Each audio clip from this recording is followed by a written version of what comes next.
BC బిడ్డని, ముదిరాజు బిడ్డని నిలబెట్టి నువ్వు సహాయం, ఏం సహాయమయ్యా నువ్వు చేసింది? 20,000 సహాయం అంటున్నావు, సరే చేసినావు సహాయం.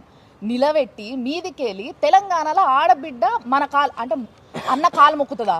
ఏడ మొక్కుతుంది? అంటే రజాకారులు నెత్తికెక్కి కూర్చుంటారా? నీకు బలిసింది బాగా నీకు, అందుకోసం నువ్వు ఇట్లా చేస్తున్నావు. ఏ ఒక్కదానికి సమాధానం నువ్వు బయటకు వచ్చి చెప్పగలిగితే ఆ రోజు చేస్తా నీ పని. చెప్తున్నా నేను.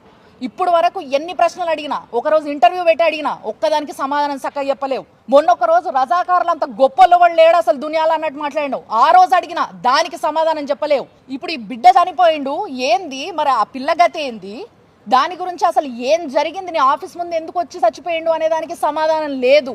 మీదికెళ్ళి కేసులు పెడతావు నువ్వు. కేసులు ఏం భయపడతారనుకుంటున్నావు అందరు నీకు? ఇంకొకసారి మళ్ళా చెప్తున్నా, పిచ్చి పిచ్చి కథలు చేయకు. బీసీ పోరాటం చేస్తే చిత్తశుద్ధితో చేయి. అందరం నిలబడతాం వెనకాల. మేమందరం కూడా బీసీలం ఉన్నాం. ఇలా బీసీల కోసం నువ్వు పోరాటం చేస్తే నీ వెనక ఫస్ట్ నిలబడేది నేను. లేకపోతే చేసేటందుకు వేరేళ్ళు వస్తారు. నువ్వు అవసరం కూడా లేదు. నువ్వేదో ఉద్ధరిస్తున్నావు అనుకుంటున్నావేమో. దాన్ని చిత్తశుద్ధి లేని నీ బీసీ పోరాటం ఎవ్వడికి పనికిరాదు.